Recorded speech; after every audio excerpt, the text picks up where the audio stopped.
Hello and welcome. You're watching To The Point. After India's successful surgical strikes on Thursday, two key questions have arisen. First, will Pakistan respond? And if it does, what sort of situation will that create? And second, will the message of Thursday's strikes, which may have to be repeated, deter terror?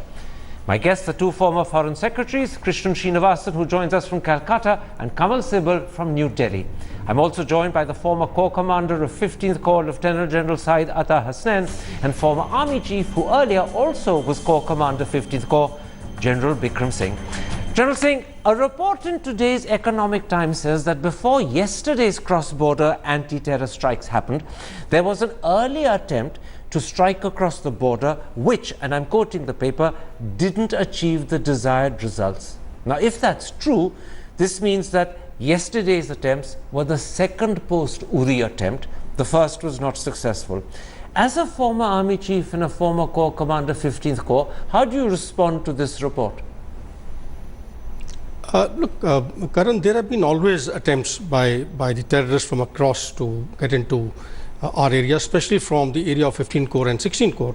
16 Corps, especially adjoining, the area, I would say, but of 25. I'm not talking about terrorists attempting. Yeah. The paper says the army attempted a surgical strike before yesterday's, and that earlier surgical You're talking strike... about the Pakistani army? No, the Indian army. The Indian army attempted a surgical strike before yesterday's surgical strikes, and that earlier surgical strike, which was post-Uri, was not successful in the sense it didn't achieve the desired results. Okay, right. I haven't seen this in the media, neither I have contacted my army friends. But yes, there would have been, attempts made. But I personally feel that, has this been acknowledged by the army headquarters? Have Not they given as it far up? as I know. So I don't think so. I think it's just about hearsay, people spreading rumors. This kind of thing goes on as part of posturing. But let me tell you, this operation that has gone in apparently has been planned well. They waited for the opportunity, they selected the right kind of target to make sure which gives the right kind of pain to Pakistan, and they've gone in at the opportune moment to hit Pakistani terrorist camps which were over there. And you would have seen that the scope of the operation has been very deliberately, very, I would say, imaginatively kept in the tactical domain. And it has gone against the terrorists and not against the Pakistani army. And this earlier report about another strike not achieving the desired results, you disregard it. You think it has no great value? I don't think so. I haven't heard about this because this would have leaked out if it was there. Because I don't think this kind of a thing would have happened. Because when such plans are made, they are foolproof. You know where the gaps are, you know when to go in, where to go in from. And that's how you execute these operations. General Hasnain, the key question now is, will Pakistan respond to the anti-terror surgical strikes launched yesterday? Officially, the Pakistanis insist that no strikes have taken place. Does that mean that they are laying the ground not to respond? Because logically, you can't respond to something you claim hasn't happened. Karan, thank you. If you permit me, can I just take 30 seconds to answer your previous question also? I am aware of a report in the Quint.com which claimed that there was a successful strike by the Indian Army, and that is the only media report which had come out and lacked complete credibility. No, forgive me, in sir. In fact, we had discussed this earlier. I'm just interrupting you, General Hasnain. That is not the only media report. The Economic Times report today is a media report, and that report, which may be inaccurate, I'm not vouchsafing for it, but that report claims there was an earlier attempt at surgical strikes before yesterday's, which the paper says, and I'm quoting the paper, didn't achieve the desired results. General Bikram Singh disregards it. He says this may be hearsay, it may be wrong. Karan, I entirely endorse what General Bikram Singh said. But I give you a further reasoning for it. You've seen the concept of our response. It's not been struck, we have not struck at one place. We have struck across 250 kilometers at 5 or 6 places. I'm sure the same concept would have been followed if we had executed such a strike earlier. Okay. And we may have failed at 1 or 2 places, surely not at 4 other places. All right. So let's get the rationale I accept correct, that, General and I think Hasnain. we need not bother about these kind of reports. All right, I take your point. Let's not bother about these second reports. part of your question. They were in a major paper, second and part since of I your- have a former Army Chief and a former Corps Commander, 15th Corps, I thought it was right and proper to bring it up. It is a report that's attracted attention. You've given your response to it. Now let's move on. General Hasnain, come to my question. Do you believe the Pakistanis will respond, or do you think by denying the fact that the strikes have happened, they are laying the ground not to respond? Because as I said, you can't respond to something you claim hasn't happened. Karan, I think the way that Pakistan has responded to this in terms of denial is almost akin to what we said, that we will strike at a place and time of our choosing. They haven't said so, but they've created a window for themselves to strike at will in the next 8, 10, 12 or 3 days or 3 weeks. This window is very important in this kind of a speculation and projection, because you must lull your adversary thinking that you are not going to go in. And that's exactly what the Pakistanis are doing, and they are very adept at it. They have got the inter-services public relations wing, the ISPR, which is extremely experienced in handling this kind of a situation. And I'm sure they have been a little surprised by the kind of strikes and the ferocity with which we have been able to go in and succeed. Okay. This, I don't say they are shell-shocked, but definitely they are surprised. And if they are surprised, it will take them a little time to consider the various options, just like any military organization does, and will look at all the options for their response. To my mind, the kind of reaction and response which can come is in the form of the traditional border action teams. That is what is going to happen. Let me stop you there. We'll come in a moment's time to talk about what sort of response we'll get. My first question was, do you think they will respond, or are they laying the groundwork not to do so? And you've made it clear they will. They'll choose their moment. They're giving themselves time. Now, Krishna Srinivasan, there is a view that the Americans are straining every muscle to ensure that Pakistan does not respond. Some people say that this explains the conversation that happened between our NSA Ajit Doval and President Obama's NSA Susan Rice just hours before the strikes happened. How do you respond to that viewpoint? Well, I think it can be expected that Washington and the Pentagon particularly are exercising every possible influence on Pakistan not to respond. I equally think we shouldn't take that too seriously, because I think the record shows that Pakistan ignores these attempts at restraint, and they also are quite capable of ignoring what comes from Washington.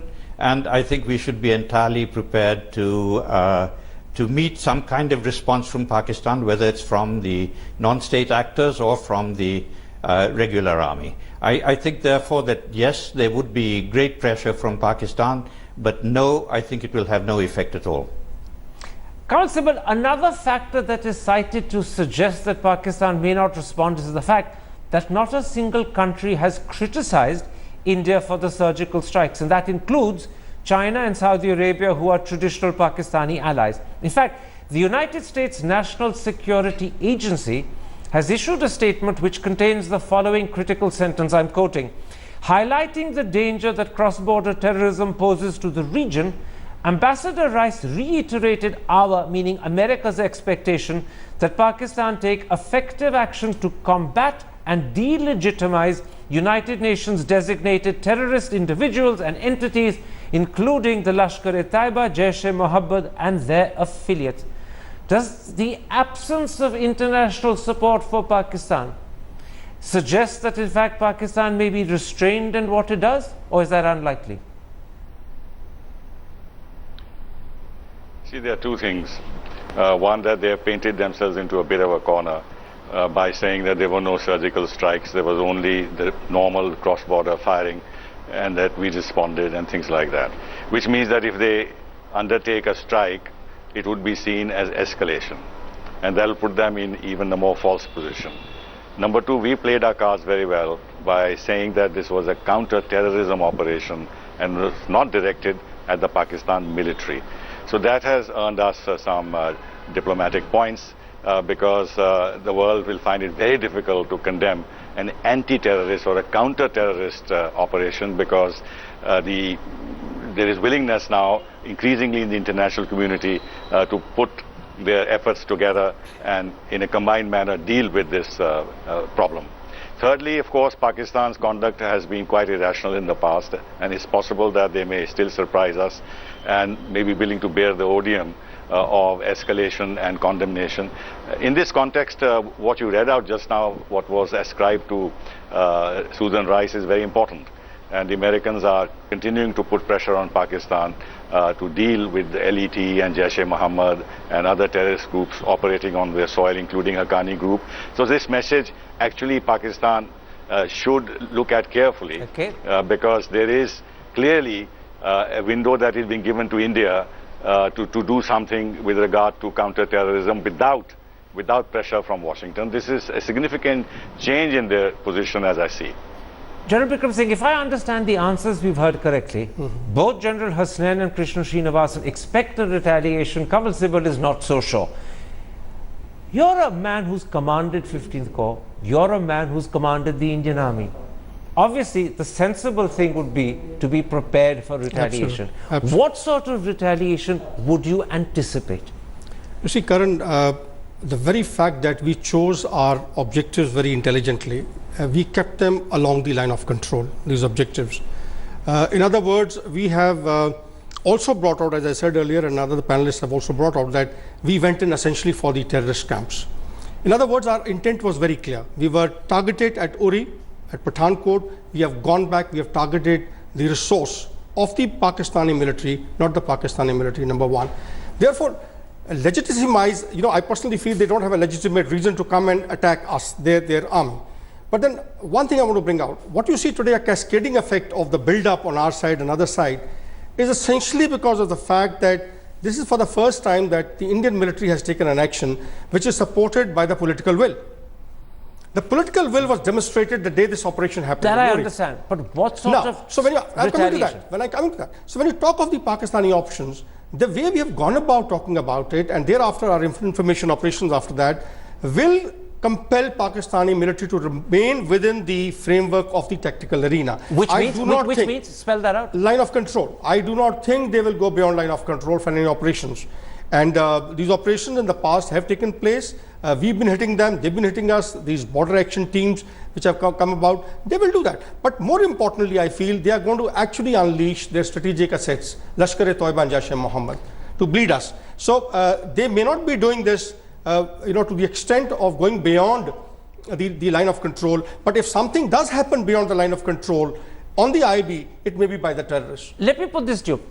This morning on the telephone, I was speaking to another former Corps commander of 15th Corps, one of your predecessors, Lieutenant General Deter. He said to me that he believes that Pakistan could launch a second Kargil-type operation along the line of control, and that they'll do it not now, but somewhere around the middle or third week of October, just before winter sets in and snow paralyzes this part of the world.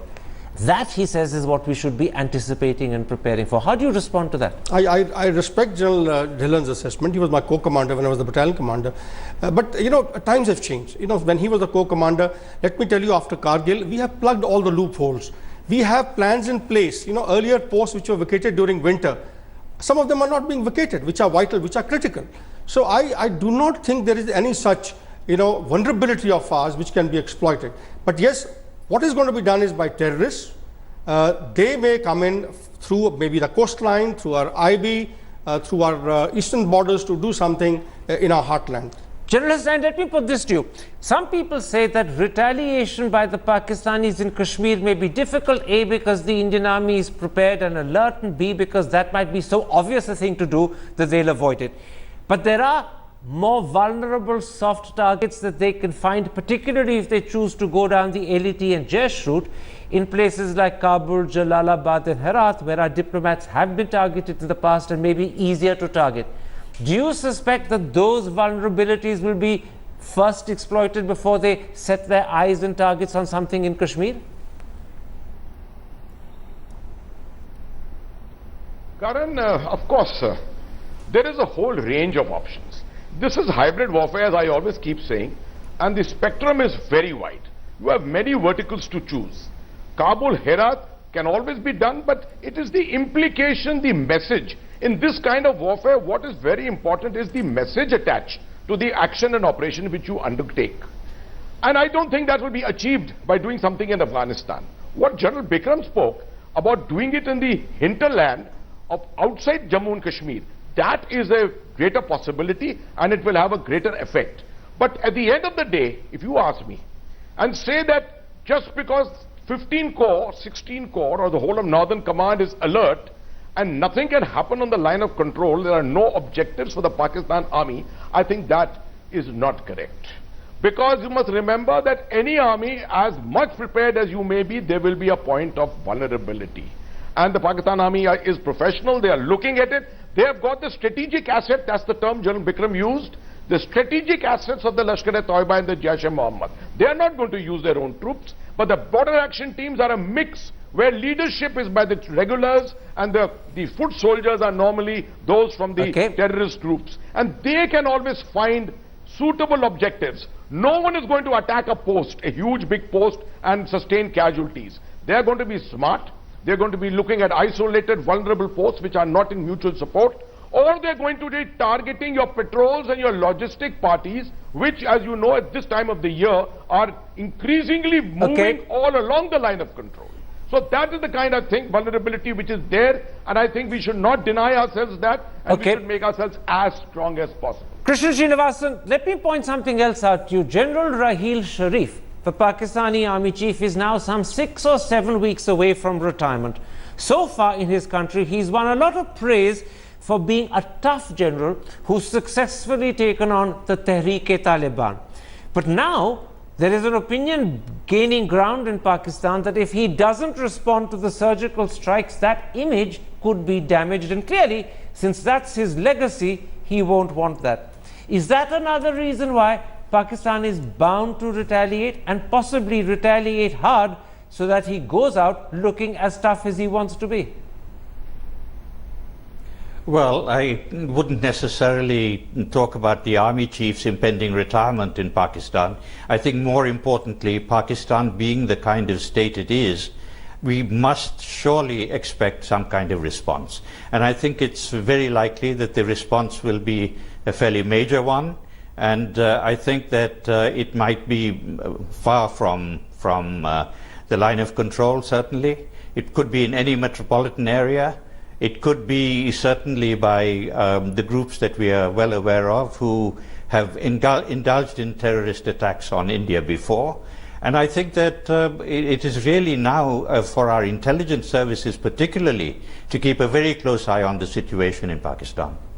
Very quickly before I go to Kabul Civil, General Bikram Singh, let me ask you this. If there is a response, and if it is a tough one, and worse still, if it happens to be in a metropolitan area rather than in Kashmir, will India retaliate in return, or will we take it on the chin?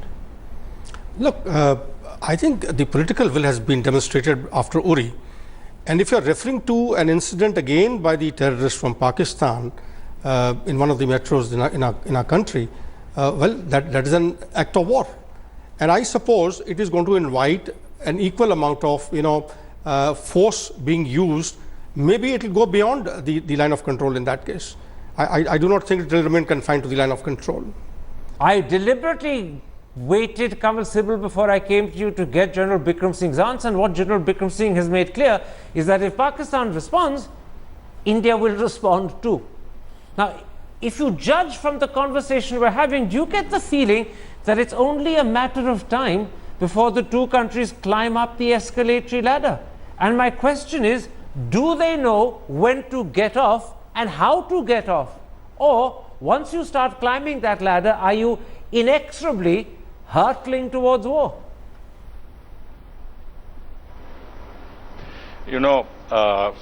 We played our cards well, I think, because before we acted against these launching pads, our DGMO spoke to the Pakistan DGMO, asked him what was all that activity about that we were seeing, and the DGMO, Pakistan DGMO, totally denied this.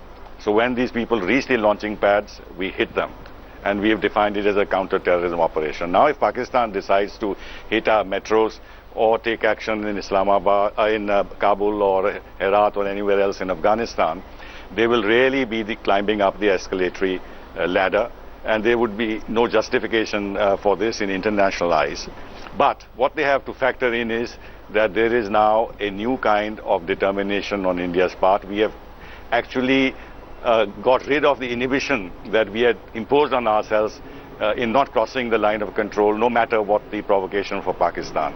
Now Pakistan's calculus has to change. Earlier they could do what they wanted at a time of their choosing, at a place of their choosing, etc., etc. And they know India would react. They would make strong noises, loud noises, and then go back into the dialogue mode. But now India has reacted very differently. We have crossed the line of control. We have launched a preemptive strike, and this is a very strong message to Pakistan. In addition to the diplomatic steps we are taking, especially on the Indus Waters Treaty potentially. So the stakes are very high for Pakistan. They have to think very carefully about what they want to do, and they have to contend with a totally new change mindset on the Indian side and a new determination to hit them. Okay. If they let me stop you there. I want to bring in Krishnan Srinivasan again. What you're hearing, Krishnan Srinivasan, from Kamal Sibal is that all of it, or at least a lot of it, depends upon what Pakistan does next. Whilst a strong response from Pakistan will undoubtedly invite an equally strong, if not escalated, response from India, is it possible that if Pakistan's response is simply a face-saving exercise, because after all there is a face to save, and not a threatening one, India may choose to ignore it because they don't want to escalate? Or would even ignoring a face-saving response damage and diminish the strong message we sent out on Thursday? A quick answer. Yes, we're dealing with hypothesis here, but if it's just a face-saving response, as you say, and I can't imagine what that kind of activity would be, yes, I think we would do well to ignore it. I think that we would do well also to pursue a diplomatic track as well as a military response track, but we'll probably come to that later. All right, let's take a break at that point. When I come back, I want to ask what sort of message was intended behind Thursday's surgical strikes, and what is the chance it will be heeded from this, and what is the chance in particular that it will deter the LET and Jaish, and possibly, just possibly, the ISI from the sort of terror that they've been indulging in. Will be the critical question: will the message, the tough message of yesterday's surgical strikes, be sufficient to deter terror by the LET, Jaish, and possibly the ISI? Krishnan Srinivasan, let me bring you in first as a diplomat on that one. The message clearly that was sent out yesterday was obvious to everyone. This is the first time since 1971 that India has publicly acknowledged crossing the LOC. We may have done so in the past but never acknowledged it. And secondly, this is clearly the first time that India has said, if you hit us, we'll hit back. If you want to test our resolve, we'll match you all the way and beat you. Now, will that new tough message be sufficient to deter the LET and Jaish? And might it also deter the ISI? Or is that highly unlikely? Well, let me start by saying the operation was beautifully conceived, as other panelists have also said. But I fear that if it's designed to eliminate terrorism from Pakistan, I'm afraid that's not a realistic expectation. The nature of the Pakistan state is such that these groups that you mentioned, LET, JUM, etc., are part and parcel of state government policy. And I think that their main target is India, and I think that there's no reason for us whatsoever to believe that the Pakistan state will dismount from these operations. I'm sorry to say, therefore, no, I'm afraid it will not have that effect. Kamal Sibal, according to sources, India has evidence of successfully carrying out Thursday strikes, and in addition, it said that we have video footage also. Would it be wise to make that video footage public and therefore underline the tough message that went out on Thursday, or would that be tantamount to rubbing Pakistan's nose in the dirt and therefore unnecessary and likely to provoke a response we would prefer to avoid? Which of the two? You know, it serves our interest that we don't counter Pakistan's statements that there were no surgical strikes and that there was the normal firing across the line of control, because this places limits on what they might want to do, because they are actually creating a case against doing anything. This is helpful. And it will be very wrong on our part to do any chest thumping or show these videos to prove to the Pakistani or the world that we have achieved success on the ground and several people have been killed. We should not even publish figures of how many people have been killed in the operation. It doesn't serve our purpose. And since the DGMO from our side rang the DGMO after the operation and said we have conducted these surgical strikes, but we have no intention to go any further, clearly conveyed a message that it would be best to stop where we are, and you should take some lessons from what we are doing and don't escalate. Okay. If Pakistan still escalates, of course, we'll be obliged to respond. But let me make very briefly 10 seconds point that Pakistan is deeply involved on the west where they have gained some ground. They can't open up a huge conflict on the eastern side because there's nothing to gain here apart from their policy of 1,000 cuts, sending on some terrorists to inflict some damage. There's no real gain. But there they will lose the ground that they have gained, and therefore they'll have to think very seriously whether they want to really confront India on the eastern frontier. General Bikram Singh, our tough message of Thursday may have to be repeated 2 or 3 times before it has a real impact on the LET and Jaish and changes their thinking. My question is simple. Does the army have well-planned targets and strategies so that if a second and third message is required, it can be done swiftly? Karan, there are plans afoot. We have these plans. But please understand one thing. This military operation of ours should be seen in the backdrop of the other initiatives that the government has taken. It's a multi-layered strategy that is evolving. You see, we've gone on the diplomatic front. We had Ambassador Sybil talk about it. We got the political initiatives, as you know, the isolation is taking place through diplomatic channels. The economic front, whether it is the Tulbul revival of the Tulbul, the water project, navigational project, or Indus Water Treaty project, the other pressure points of economic on the economic front are now being looked into. All of that I understand. So when you got to see it in that backdrop, that it is not in isolation, number one. Number two, these operations will not put an end to I would say the motivation which is there with Lashkar-e-Toiba and Jaish-e-Mohammed to target us. That will only happen when their masters, the Pakistani army, is put under pressure. They are given a taste of their own medicine. They are cut by 1,000 cuts. We have means of doing it. They got to be put under pressure. We got to enhance their involvement in their domestic arena, and only then they will tell them to behave. Otherwise, they're not going to do it. These operations are meant for some different purpose. This was a political intent which was delivered that, look, we mean business. It also gave a military message. But please remember, such operations are not going to put an end to the terrorism which is being exported by Pakistan. General Hasnain, if the intention is to send a tough message to the Pakistanis that for everything you do, we'll hit back, and it therefore is not worth your while to do it any further because you'll be paying a disproportionate cost yourself. If that's the intention, and if what happened on Thursday is not sufficient to pass that message on, do we need to then think carefully about what General Shankar Roy Chaudhary has spoken of, developing our own covert facilities so that we can also hit them without being able to admit it, and in fact with the capacity to deny it and cause them pain in a way which they will suffer truly? Karan, regarding the last part first, what General Shankar Roy Chaudhary had spoken about the aspect of fourth generation warfare and developing our own capability, let me say all options are open. I like to repeat what I said earlier. This is hybrid and we need to keep all options open. Nothing is ruled out. Therefore, we need not even talk about it. Let's develop that capability. If we have got the capability to go in for covert operations, let's do it.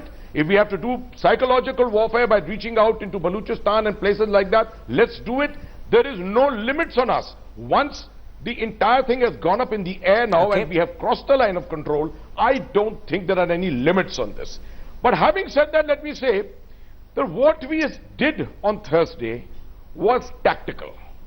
It was tactical, loaded with a strategic message. That message has been conveyed very, very appropriately. But I don't think it's going to meet its end. Because for 27 years or 26 years, what you have been subjected to is not going to vaporize in one night's operation. Be prepared, you are going to be struck back again. And we may probably have to strike back again.